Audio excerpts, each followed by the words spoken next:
Fala, galerinha do YouTube, galerinha do Instagram e do TikTok. Vamos então para mais uma aula de incidências radiográficas.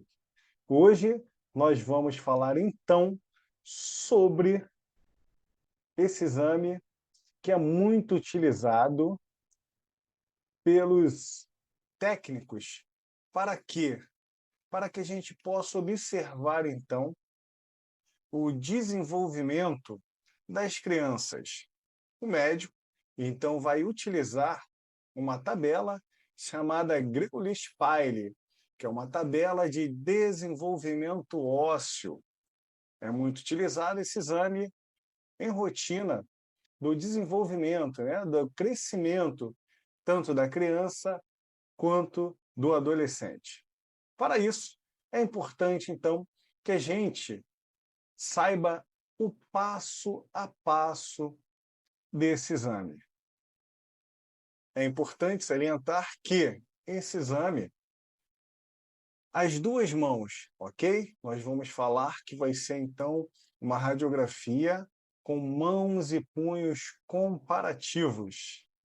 Por que comparativos? Porque nós colocaremos, então, a mão direita e a mão esquerda, junto com o punho direito e o punho esquerdo de forma comparativa, em cima do chassi ou da placa de imagem, ok? Então, vamos para algumas observações. Então, mãos e punhos vão ficar em PA, ok? Para que a gente possa, então, fazer essa radiografia. Vamos lá, então, para o nosso passo a passo da idade óssea. Então, o paciente, ele vai ficar sentado, ok? Vamos utilizar sempre os planos e linhas para que a gente possa se orientar em relação ao corpo do paciente. Então, os planos e linhas utilizados serão: o plano médio sagital vai ficar perpendicular e o plano médio coronal vai ficar paralelo ao filme. Pessoal, a gente precisa falar isso para o paciente? Não, a gente não precisa falar, mas é importante que a gente saiba o que nós estamos fazendo. Esse é o diferencial do técnico e tecnólogo em radiologia. É saber o procedimento que você está fazendo em relação ao exame, ok? A DFOF, ou seja, a nossa distância foco-filme, foco emissor do filme radiográfico, não é verdade? Foco emissor de raio-x ao filme radiográfico. Então, nós vamos utilizar 1 metro, pessoal. O chassi, ele vai variar de acordo com o paciente. Quando for criança, nós conseguimos fazer até num 24x30.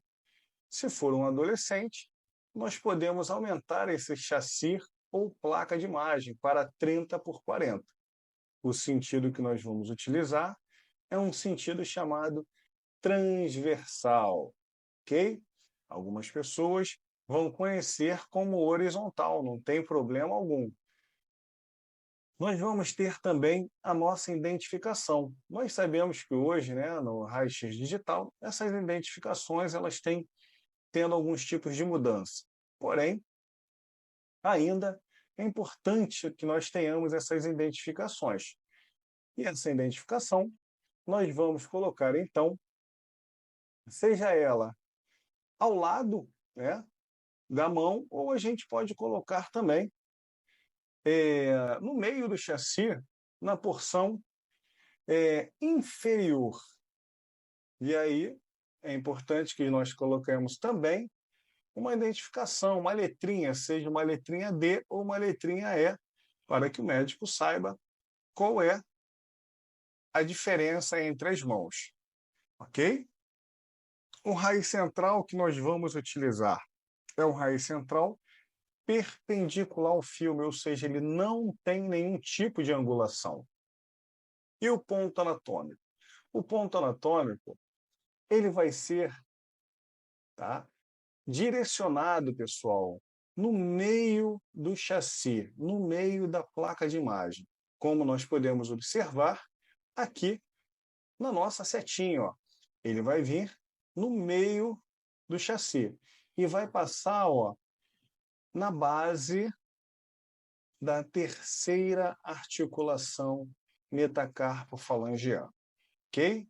Então, ponto anatômico, centro do chassi, passando pela base da terceira articulação metacarpo-falangeana de ambas as mãos.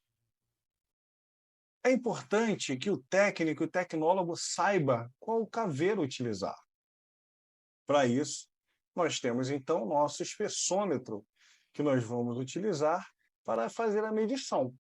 Esse exame de mão, pessoal, nós sabemos que vai ficar em torno de uns 2 centímetros a radiação vindo, pegando na parte posterior, saindo da região anterior da mão. Supondo que ela tenha 2 centímetros. Já fizemos esse cálculo anteriormente. 2 vezes 2, 4. Se for uma constante de 30, teremos então 34 kV. E o MAS utilizado pode ser de 10% do seu kV. Ou seja, se deu 34 kV, pode colocar com 3,4 MAS. Professor, eu posso, se possível, arredondar? Posso colocar 35 com 3,5? Se o aparelho assim te permitir, pode. Mas lembrando que, sempre que possível, a menor dose de radiação no paciente, ok? Respiração. Então, nós vamos pedir para o paciente somente ficar parado sem se mexer. É aquela apneia psicológica. E a patologia, idade óssea. Ou seja, para que a gente possa verificar o desenvolvimento ósseo daquela criança ou daquele adolescente. Então, o exame de idade óssea, ele se faz presente dessa forma. Mãos e punhos comparativos e o nosso passo a passo, verificando sempre, ok? Se o paciente não tem nenhum objeto metálico na área de interesse. E como ele provavelmente vai ser uma criança ou um adolescente, ele vai estar acompanhado dos pais ou de um possível responsável. Para isso, é importante que a gente forneça, então, um avental de chumbo, para que a gente possa, então, fazer a proteção desse acompanhante. Espero que vocês tenham gostado e faremos mais vídeos sobre esses posicionamentos radiográficos. Então, esse examezinho foi de idade óssea. Até a próxima, pessoal!